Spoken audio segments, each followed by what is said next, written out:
Hello, and welcome to Love in Transition, Balancing Romantic Connections and Caregiving in DM. I am Scarlett Chigi, Director of Development at the Myotonic Dystrophy Foundation, and it's my honor to welcome you to this session today.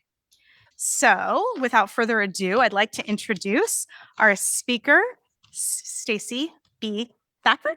So, Stacey is a licensed marriage and family therapist and Thacker Counseling in Clovis, California, where she specializes in the after effects of trauma, grief, and loss, and families who have disabilities. Stacey and her husband, John, have been married for 46 years, raised 6 children, and have 9 delightful grandchildren. Stacey is caregiver to her husband, John, and her son, JD, both of whom, along with their eldest daughter, Andrea, were diagnosed with myotonic dystrophy type 1 in 2021. She and her family are focusing their time on making sustainable memories.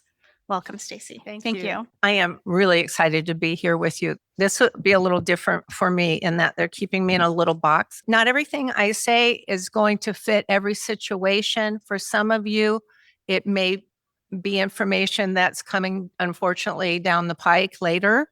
And for some of you, it may not fit at all. But the focus of what I'm speaking about today is on the cognitive effects of myotonic dystrophy and how that affects the relationship, the partner relationship. So it's information that I think is hugely important as a therapist. I know that therapists don't always get what we're talking about, and it's really important that you educate them or find a new one. I do have my family's permission to share the stories that I'll be sharing today, and they really touched my heart because not all the stories are real positive. Some of them are funny, and some of them are only funny if you live the life we live. But they did say that it was okay for me to share them because, as my husband said, if it helps other people to understand, then please share it. And my son just goes along with everything because that's him. Let me just start with who we are. So this is me and my husband in 1979, 46 years ago Monday. And I married this really strong, athletic, recreational athlete up to here, intelligent accountant. And he just was everything that I'd ever hoped and dreamed I could find. And I felt very fortunate. So we got married, and I'm going to skip the next picture real quick. We're going to come back to that later. So these are our 6 children. The little Winnie the Pooh belonged to our son, Sam. Now, Sam died in 1999 from a rare disorder that was not myotonic dystrophy. We seem to have a way of just doing rare disorders in our family. I don't know what to tell you. Now, my husband's extended family is large, extended Mormon family, lots of kids. We have over 100 nieces and nephews, etc.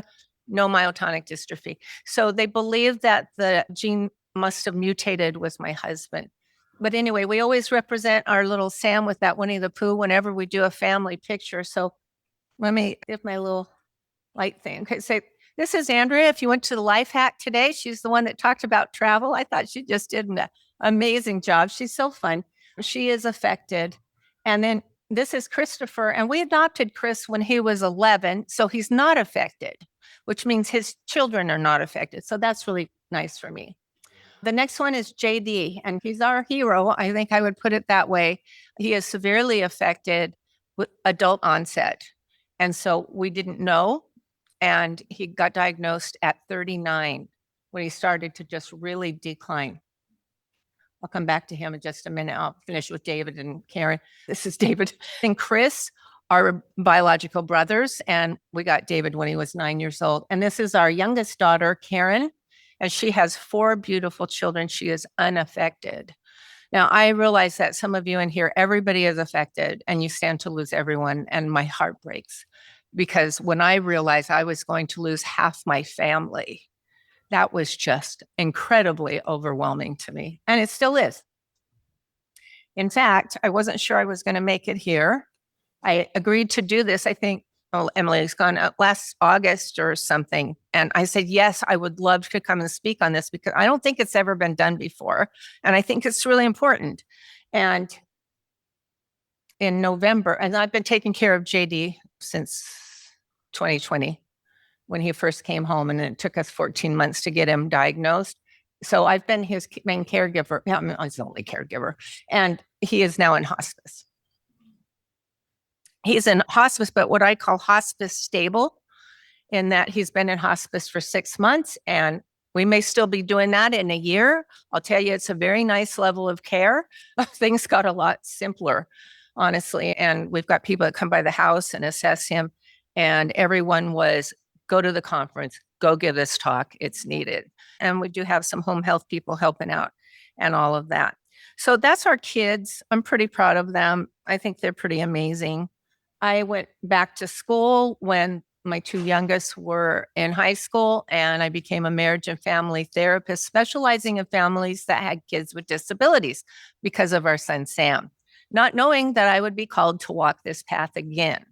And I was not happy. I think I thought I had a pass because I'd already been down there.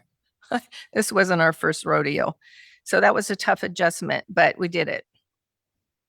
So I have been a therapist for 21 years now. And what has been perplexing to me is that I'd be at work, and I love my work, and I'd be working with couples, and they'd leave holding hands and so grateful, and their marriages were better.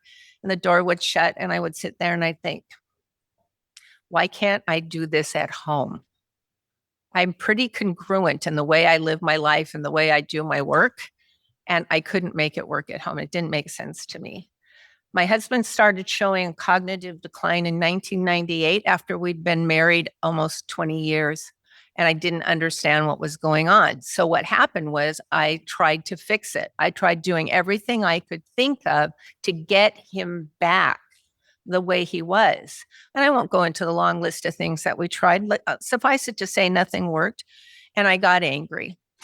I had so much resentment because he was emotionally shutting down on our family. He got to where he couldn't work anymore. He was an accountant, so I had it in my head I would never have to do taxes, and I would never have to mess with the finances until we lost our home.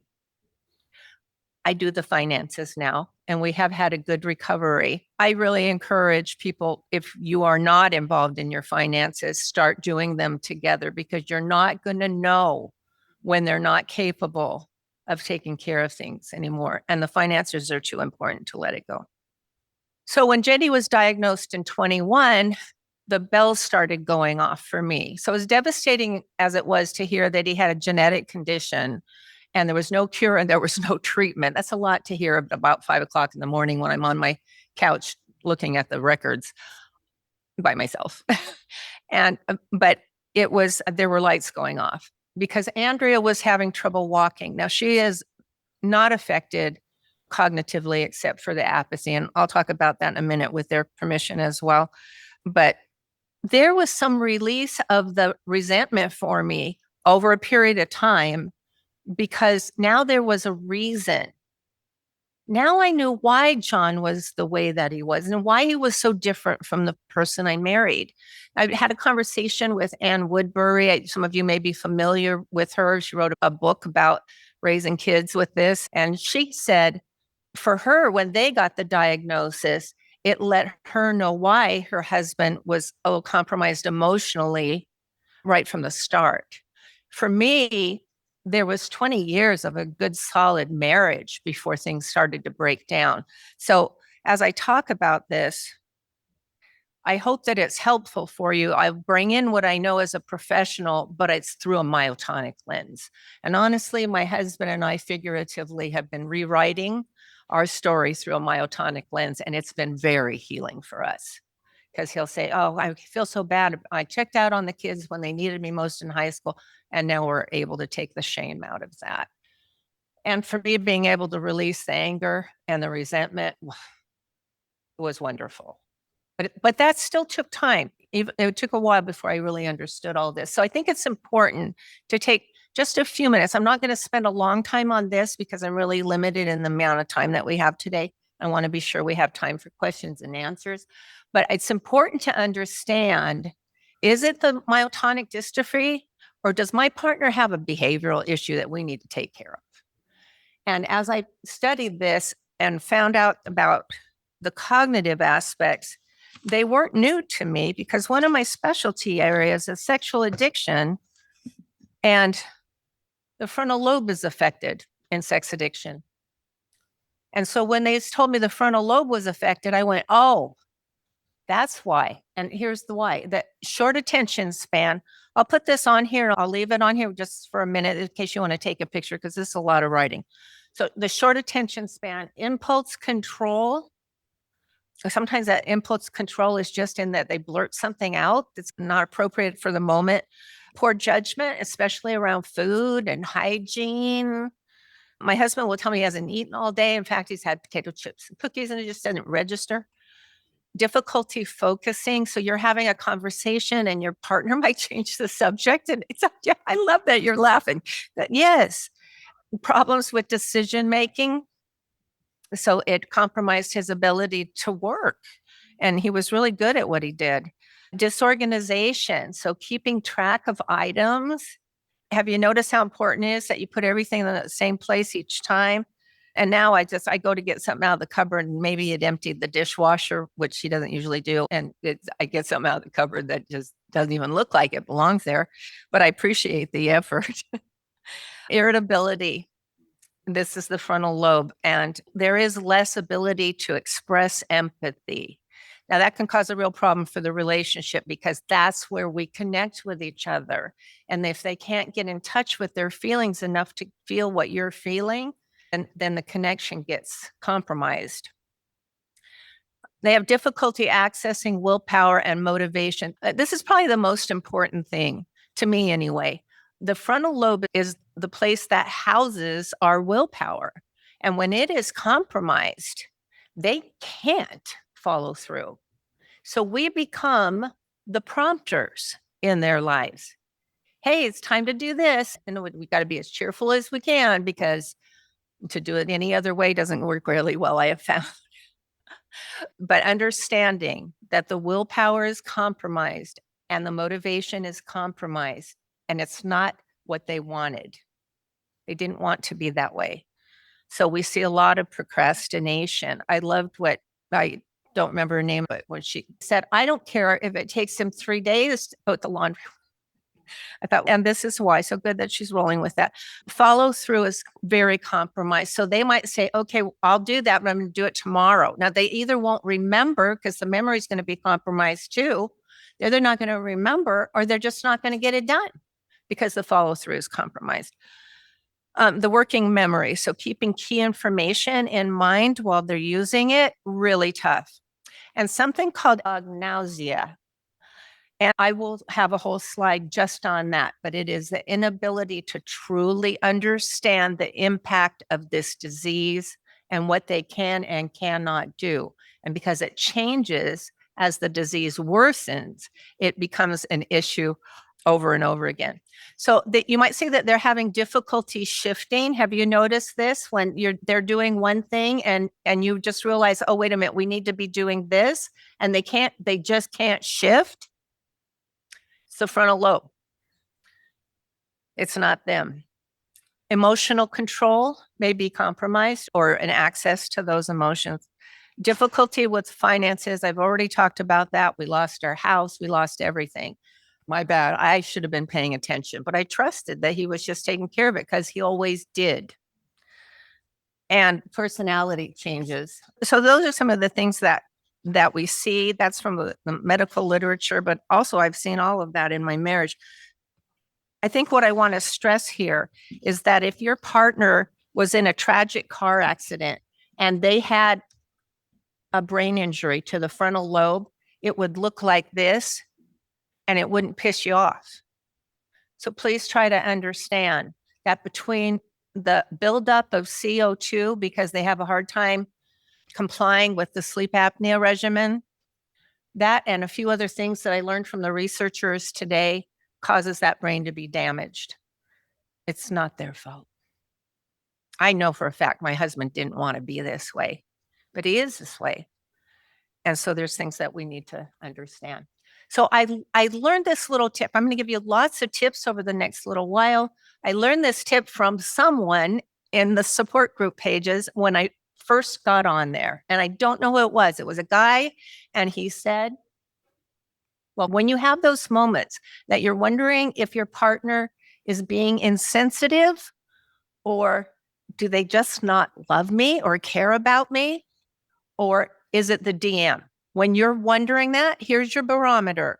This is what he said. I know it's the DM because my wife wasn't like this before. Yeah. And that's my barometer. So when John's just being really difficult, some days he's really difficult, other days not so much. But when he's being difficult, this is where I go. Was he like that before? No. Okay. Deep breath. And I'll talk a little bit more about what works with that. So I want to talk a little bit about what works for enhancing the relationship. And I think the very first thing that we need to do is to recognize that we are in a perpetual state of grieving, meaning we had some things that we attached onto in childhood about what our life was going to look like as adults.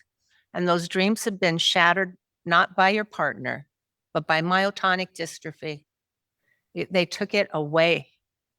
And they took it slowly enough that, like a frog in the boiling water, they talk about putting a frog in a pot of water and then slowly turning up the heat and they don't even notice. We're all a bunch of frogs. So it got slowly taken over a period of time. So what's still messing us up the most are the pictures in our head of the way we thought life was supposed to be. And those things need to be grieved. That grief process is normal, it's natural, and it's even necessary that we walk through it. There's not another side of it because the grief keeps coming up again and again with each new loss. So we live in a state of grief, right? And that's really hard. But what we can have happen, if we can find a community, a tribe between your friends or maybe some family members, and certainly other folks that are in our situation, if you can find that tribe and build that for yourself over time, and you can do that, then you'll have a place to be able to grieve. So you need to find people who can tolerate your grief. If they can't, they're off the list. Get another one, try somebody else. Don't try to get it from your partner. This needs to come from outside the relationship. You can tell them, and maybe they'll have a good day and be able to empathize with you. I certainly have had those moments with my husband. This isn't black and white. But generally speaking, I have a core group of friends that are there for me. They let me grieve when I need to grieve or vent when I need to vent or whatever it is, so that I can move through the feeling states of grief. And the goal, yes, some acceptance is important, but the other side, if there's an other side, is an attachment to new, more attainable dreams for your life. And that can happen. And it will happen, but you got to give yourself the time to grieve. So here's one of the things that I have found to be incredibly helpful. There is a difference between equality and equity. If you're wanting an equitable marriage, you're not going to get it. Not if your partner has myotonic dystrophy. It's not within their realm of capacity to do that. But I love this where they have the different size boxes so that they can all equally see over. But their boxes are different, aren't they? That is equity. And we can start to recognize the effort that our partner puts in recognizing that there's some equity in our marriage, even when it's not equal, even when it's horribly imbalanced as far as equality. There can be equity. And I love the little biblical story of the widow's mite. I'll just share that with you because I think it's a perfect example. When my husband, he has 3 jobs in our home. He's 71 now. He is supposed to make the bed every morning. Most of the time he remembers, because if you can get people into a routine, then the routine kind of takes over and they don't have to rely on their memory or their motivation. Sometimes he doesn't remember, but that's his job. His job is to take the recycling out to the recycling bin. I have to prompt him for that one. And the other one is that he's supposed to keep the sodas stocked for our son in the refrigerator. He's good at that one because he has a little thing for his sodas and he likes them stocked. And so that he'll be sure that JD's are stocked too. Guys, those are his 3 jobs that at 71 he's able to do. But when he does them, to me, it feels equitable because I know he doesn't want to do anything. So the story of the widow's mite. This was a woman who came to give her offering, and Christ was talking to a man who was very rich and had also given an offering. But Christ said to this, and so the rich man said, "What more do I need to give?" And he said, "Do you see this widow, this poor widow that just came? She just gave a mite, which was a small amount of money." He said, "She has given more than you because she has given everything." So when my husband does his 3 things or remembers what I tell him, your main job is to be kind. That's your job. You just have to be kind.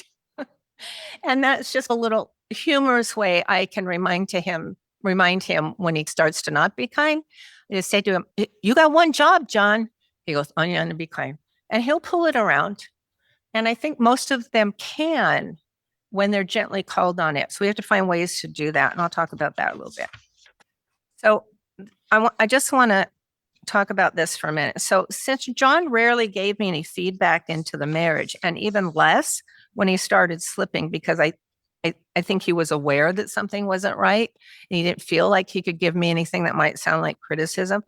I wanted feedback. I didn't know how he felt about things. So I was left observing, always observing, right? And then I went to school and I became a therapist. Now I'm observing even more. And I worked on trying to not be controlling, because the only feedback he ever did give me was to tell me I was controlling. Has your spouse said to you that you've been controlled? And when he would say that to me, you know where my brain went? He pushed me into being controlling. I didn't want to be controlling. I didn't want to take care of everything. But so anyway, one day I was an intern and I was in clinical supervision, and I must have had something come up in a session that triggered this for me. And so I told my clinical supervisor about it. I said, "Hey, John says I'm controlling, and I really work hard at not being controlling." He stopped me and he said, "Why are you picking up John's projection? No one around here sees you like that." I went, "Oh." Big sigh of relief, because I really didn't want to be controlling. I had worked for so many years at not being codependent. Guys, we are not codependent. Codependency is when you can't be happy unless everybody around you is happy. So you run around in circles trying to make everybody happy. If you're doing that's codependency. But if you're just taking care of your family because somebody's got to do it, that's not codependency. That's caregiving. And it's okay. It needs to be done. When John got the diagnosis of myotonic dystrophy and I started to realize what was going on with his brain, I felt like somebody gave me a get out of jail free card, because I could go ahead and be codependent and not worry about it anymore, because I wasn't codependent. So I gave myself permission to do what needed to be done and to stop trying to not control things, because things were needful. And it went against everything that I knew as a couples therapist. I'd had therapists say to me, "Just stop doing stuff. Don't do everything for him," and things would fall apart. We lost our house. So as difficult as it was for me to accept, it freed me to be able to take care of the reins. And I had another therapist, the one I stuck with, say to me, "Can't, won't, doesn't matter. It has to be done. And that means you." And he was right. So I took a class from at Dave Ramsey Financial Peace University. Changed my life. It was great. And so the tip that I would have around all of that is to focus on the effort. One thing that I have noticed as I've worked with couples is that change doesn't happen because the partner gets it. Healing happens in the effort. So you want to really focus on your partner's effort. And it might be hard to see, especially during times of resentment. It can be really hard to sort through all that resentment to see the efforts that they're making. So here's some tips for that. First of all, you want to recognize the effort, and you want to actually say it out loud or in a thank you. And even if you're not feeling it, you're starting to develop a new pattern of behavior and developing character and emotional maturity in yourself. by doing that. So every single day, I thank John for making the bed. The other thing you can do is to write down 5 things a day. I did this for a long time. 5 things a day that I saw John doing to contribute to me or to the family, or even the dog. Just 5 things a day. And that in and of itself shifted seeing his effort over into the part of my brain called the reticular activating system, where now we become more aware of it. So an example I use with that is when I was in college, I worked at Kmart in the shoe department, and I've never been a shoe person. But when I worked there, I started to notice shoes. I noticed everybody's shoes. I got lots of shoes for me. And it's because when we're doing something, we get focused on it and it gets in that reticular activating system. So when we're making a conscious effort to recognize the effort that our partner's putting in the marriage, then the resentment doesn't get so big. And we start to notice more and more of the effort. So that now when I walk in and the bed's made, I actually have this little twinge of a warm feeling, which I didn't feel for a long time. And it'll pop up. And it's just a really nice feeling. This is my sweet daughter, Andrea, who some of you heard speak today, and her husband, who is just a godsend in our family. They have developed something that works for them. Now, as I said, she's not as affected cognitively, at least at this point. And so when she's having a day where she's just not getting anything done, and Hank's doing most of the work with the kids, because they have 2 children they adopted long before she was diagnosed. And he will ask her, so is this the apathy or is it the fatigue? Is this the apathy or is it the DM? And she'll stop and she'll think about it. And if it's the apathy, she'll tell him, it's the apathy, I'm moving. I'm getting up. To get out of her chair, get out of bed, or whatever. It's a very respectful way instead of him going in and yelling at her because she's not getting anything done. So I thought I'd share that with you with their permission. So here's some tips for managing the frustration through emotional regulation. Because I'll tell you, I don't know of anything that would have caused me to have to work on my own character more than having family members with myotonic dystrophy. Is that not true? Oh my. So the first thing you want to do is simply notice your own fatigue. We get so busy caregiving that we don't always notice it ourselves. And it's important. And it's important that you be able to ask yourself, what do you need? Because they're not going to ask you. Maybe they will count that a good day, put it on the 5 things list if they do ask. But most likely, no one's going to ask what you need. Figure out what you need and how you're going to take care of it. One of the things that I did was to develop a playlist that I would listen to on my way home from work. Now, with JD on hospice, I see most of my patients from home. I get a caregiver. I go into the office about 3 times a month. One of my kids is concerned that's a break for me, but it is. And I'm only there for a few hours. I'm just not comfortable leaving for very long. I'm on day 3 here. I'm doing okay. So I developed a music playlist of the songs that John and I over the years have related to. And I listened to that playlist, it's extensive, on my way home from work. Or if I'm just having a hard time loving him that day. I know I love him, but sometimes it's harder to feel it, right? So I'll listen to that music and it reminds me of who we were together. And then I start to have these feelings of love towards him by the time I walk in the door and the TV's blaring and they're both just sitting there and nobody's eaten because they would have had to get up and get out of their chair and go to the refrigerator and pull something out that I had already prepared and put on a plate and put it in the microwave. That's when I cut back at work, when I realized that was happening. I'm fortunate. I'm aware that not everybody is in a situation where they can do that. And take a moment before you walk into the house. Drop your expectations. Don't go in with your expectations high. You know this. I'm just saying, you got permission. We have takeout days. And Saturday and Tuesdays are takeout days for us. I just had to put it into a special budget for eating out. And yet I know that those 2 days I don't have to cook. And that's great. And then maybe there's some simple foods that your loved ones can still make. And so I'll pick up some I would eat clean if I had the opportunity, but I will buy some prepared stuff. Like they like chicken wings or breaded fish or something else. Shrimp. They love shrimp. and I'll put that in the freezer for them. All John has to do is put it on a cookie sheet and put it in the oven. He knows that Wednesday is his day to cook. I remind him in the morning, oh, I'm so looking forward to whatever it is you're fixing today. Because I work really hard at being cheerful. And some days I don't succeed. But those simple foods, there's a reason I have him do that. I could easily do it myself, but I know that he needs to feel he is contributing, even when he doesn't feel like it. And so he does that. Gratitude has an amazing impact on the brain. And here's another list for you, but I do 10 a day for this one of gratitude. Because no matter how bad of a day I'm having, if I sit down and I work on my gratitude list, my anxiety and my depression start to lessen.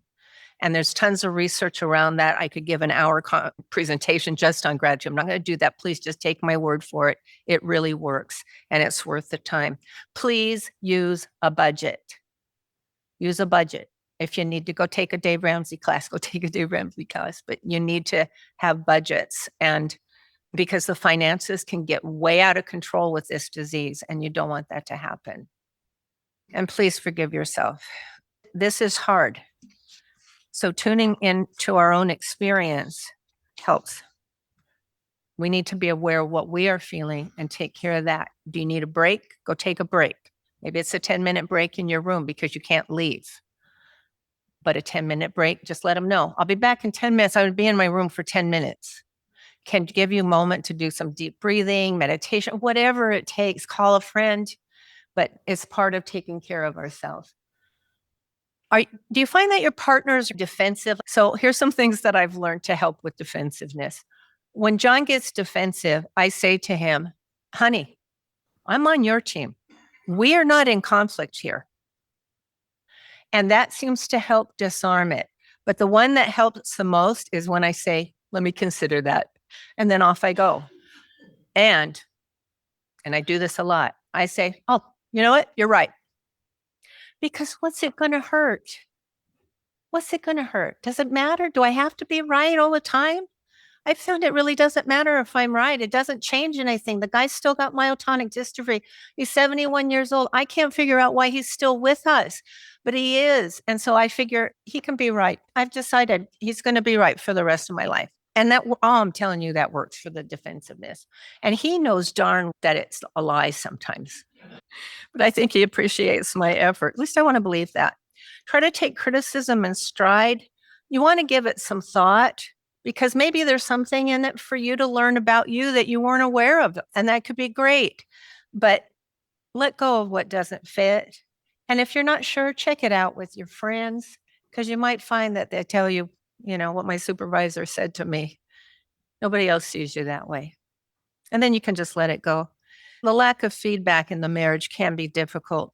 Recently, my husband said to me, we don't spend any time together. I'm home 24/7 since November when JD went on hospice. We have dual recliners that it's like a love seat recliners, right? We watch TV 4 hours every evening. Well, I'm not kidding. That's what we do now. I hold his hand.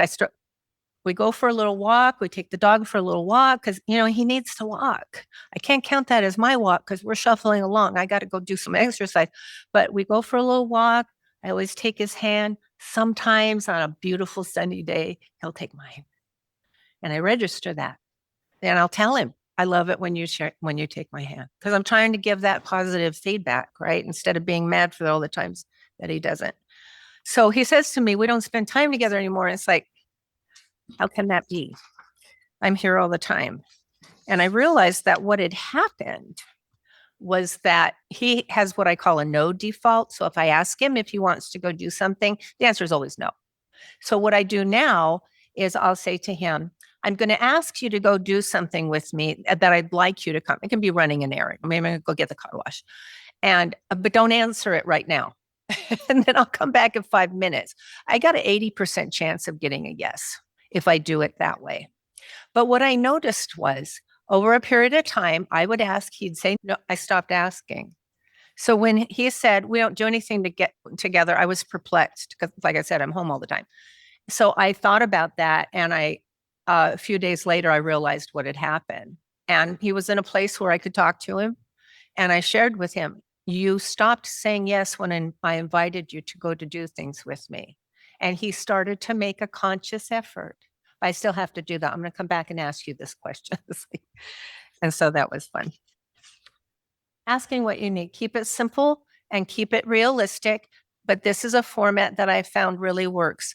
I know you don't feel like taking out the trash right now, but it needs to be done. And it would mean so much to me if you would take it out now. And when I say it that way, instead of with a sharp tongue, he most of the time will get up and go do it. He'll groan, but he'll do it. And I appreciate that. And we talked about the no default. I'm going to close this part and go on to what I think is the more important stuff. And that is, I took a quote from Viktor Frankl, who's a psychiatrist during the Holocaust. He was imprisoned in Auschwitz, lost his entire family. I took a quote that he says about losing one's freedoms, and I put it into Myotonic. So the one thing DM can't take away from me is the way I choose to respond to my loved one's personality changes. That's the one thing they can't take, and I'm not letting go of that. So you know that you're going to have to reinvent the relationship over and over again. Whatever's working for you today may not work for you 2 years from now. So as long as we know that, we can roll with it. One thing I recommend is that when an activity is lost, we used to hike, bike, kayak as much as we could. We can't do those things anymore. So as those things were lost, he found he could golf.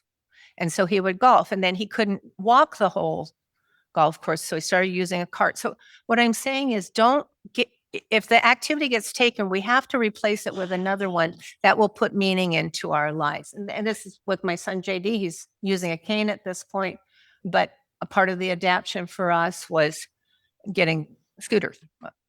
And that worked for us. And as you're raising kids, it's the same thing. As your partner loses some of the activities they're able to do. This is a picture of JD with Andrea's 2 kids. And he used to love to garden. So he's a jokester. So they've got the flower pots on their head. But they used to like to garden. When JD got to where he couldn't garden, they started doing Legos. And they did that for a long time. And now they pull their chairs over to JD's recliner and they play video games if JD's up to it, or they just watch a show together. So but our 4-hour TV time is structured, it's fun, and I keep the remote and I stop it whenever somebody says something and we have a conversation. And that's what I mean about making it interactive. And that's been really fun. But this is my advice to you. You don't have myotonic dystrophy. Don't lose yourself in this disease. I know you're going to give me 10 reasons why you can't go do something fun. And if I had an hour to sit just with you, I would, as a therapist, confront every one of those. Find a therapist who won't let you stay stuck there. That is a stuck place. There are answers. There are ways to do this.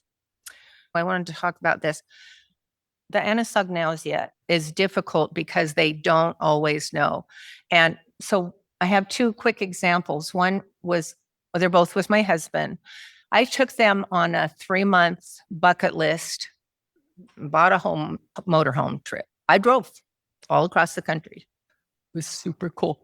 I was exhausted, but it was really fun. But it was a lot of work. I'm not even recommending that, by the way. I don't want to sound like I'm recommending that. It was a lot of work, but I'll always be grateful that we went. So we're in Wyoming and everybody wants steak. You're going to have to cut that steak up into little teeny tiny pieces, right? If your loved one's having problems swallowing. So I'm cutting it up. And then so JD eats, he's got to go to the bathroom and it's immediate. So anytime we eat, we're right near a bathroom. So JD gets up to go to the bathroom and my husband informs me that I'm embarrassing him by cutting his meat. JD doesn't care, by the way. And I said, I wasn't nice that day. I said, how embarrassed will you be when JD chokes on the food right here? But that's the anosognosia who just wasn't getting it. The other one that happened, John said he could still drive, he can't. The helping with the scooter. So I took them down to Desert Hot Springs. It's near Palm Springs in California this winter, to a place that we like to go with our motorhome. And JD was in the bathroom and John thought he would be helpful and moves the scooter out, and he had to back it out of the restroom. And when I looked over, one wheel of the scooter was over the edge of the pool. And I'm going, stop. And I said, just stop, just stop. And I ran over there and I was able to get him off and not lose the scooter and move the scooter. It's the anosognosia. He also thought he could drive when we had to stop that. And all those are hard conversations, but you want to make life meaningful. You want to make life meaningful. I really found when we lost our little guy, I was grateful for all the memories that I have of him because that's all I have left. And they sustain me on hard days of missing him. So you want to make life meaningful and the relationship as meaningful as you can. And one tip that I have that I got really, well, I heard it from an acupuncturist, but it was more, JD was the one that actually got me to slow down. Because even you notice that as I'm talking, I talk fast, I live fast, not so much anymore. But the acupuncturist said to me, it's violent to ourselves to rush. If you're going to let that sink in just for a minute. But when we are rushing, our patience is compromised. And you have people you love who don't know what rush means anymore. They can't rush. So then our patience is compromised and we're stressed. So with JD, I learned about the importance of building in margins into our time and to our day. He always wanted to go to church early so that if something happened on the way, when he was working, he always went early. And we do that today because, that cute little dog of his is a flight risk. And when I'm trying to get JD in his wheelchair out the door, the dog might take advantage of me and run. And if we're in a hurry to get to where we're going and I got to go get the dog and I got the leash in my hand and I'm calling the dog, I say, buddy, you want to go for a walk? He doesn't realize he's already walked himself. But the dog will come when I do that. Wrong with that dog? But he's a great dog to JD. But so build in margins, I think is really important. And build in downtimes. One of the best things when I started traveling with them was that last week of the month, no appointments. And now that we don't travel as much, now we're on hospice, we don't have a lot of appointments anyway. But you want to have a week where there's no appointments every month. You'll be amazed at the difference that will make for your loved one too. And that doesn't mean you don't have PT and OT and the things that need to happen all the time. Let's talk about this one. When I have couples come into my office, one of the first things I ask them is, are you going to bed together? And they always say no. 46 years we've been married, we go to bed at the same time. And I think that makes a difference. And we spend a few minutes talking about the day. Sometimes it's just me giving a monologue, but that's what we do. And we cuddle up. And it makes a difference. And we have what I call the way we were conversations. It's do you remember when? Do you remember this? Do you remember that? I'm so glad we have that memory together. It keeps us connected because when everything's said and done, I know that these are the days, as frustrating as they can be and scary. I know these are the days I'm going to long for when they're gone. And keeping that ever present in my mind, it helps me to focus on having the relationships be meaningful. So here's a fun thing that we did that's been really helpful. I asked my kids to get together and buy me one of those digital frames for Christmas. And I just spent days and days just putting all the meaningful pictures on this frame. And it's right by the TV. I remember I'm the one with the remote. So we've got 3 months of pictures of this beautiful country from when we were traveling and pictures from the time babies and just everything. And I'll stop and I say, oh, do you remember that? Do you remember when JD was 4 years old? How cute that is. Or I say, hey guys, remember when we were in New York and we went to that Broadway show? Because it just came up on the screen and it keeps us connected and it keeps those memories alive. I'm pretty sure I wouldn't remember where half of those pictures were taken if we hadn't put them on this digital frame. You want to make bucket lists. It's just so important. So one of the first things I had them do after they were diagnosed was make a bucket list of things to do, not before they die, but before they can't. Because we're at that place now where it's harder. They're not at this conference with me. They were at this conference with me in DC. See how quickly things can change. And I had Andrea and Hank do the same thing, and that was pretty awesome. Building memories to sustain you later when they're gone are really important. So this is a picture that I had taken. We went on a cruise to Alaska because I couldn't figure out how to get the motorhome up there. So we went on a cruise, and there was these Dream Studios people. If you've been on a cruise, you might have seen some of their work. It's amazing. And I immediately thought, I could lose any one of these guys any day, any day. And I decided I was putting the money out to have these guys do it. They're really good at photoshopping, aren't they? So I love this picture. And recently we had a family event and we're together for a whole weekend. And one of my kids, John had gone to bed already. And one of my kids, in front of all the other kids and their spouses, said, Mom, I'm just really sorry that you don't have the kind of marriage that we do. It was said with love, really. And I said, I had my great love affair. A love that some people never, ever get to experience. I had that with your dad. So I hold on to that and I try to remember the person that he was. And I know that somewhere in there, he's still there. And that makes me able to tolerate him when he's being difficult. Thank you for hearing our story.